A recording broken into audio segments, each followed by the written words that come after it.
Okay, now comes the time where we actually start talking about the webinar solution that I recommend be used, which is called MyCogo. And basically, we're going to assume that we've already installed MyCogo and it's up and running, and we're going to talk about how do we start a webinar session.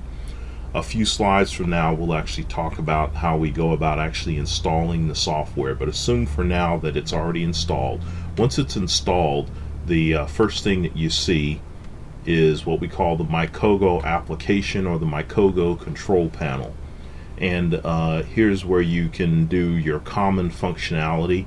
You can actually start a session, which enables you to start a session immediately. You can also view participants who are in a session or define participants, and you can also schedule a session as well. These last three items are associated with setting preferences, etc., and we will talk about them much later. Now, let's assume we're starting a session and we click on what I'll call the power button.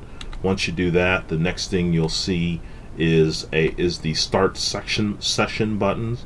And then the next step is to actually click on start session to actually start the session itself.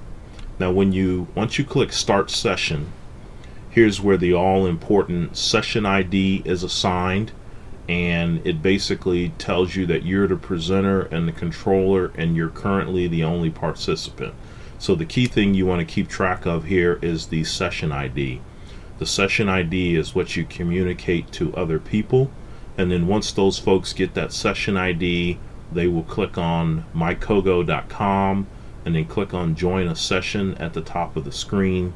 And after having done that, they will then join the session, and your interface will change slightly. It'll actually show that you're still the presenter, but it'll also show the participants who are joined will be highlighted in red. So in this case, Ed Sanders is the presenter, and then Eddie Sanders has joined and is now a participant.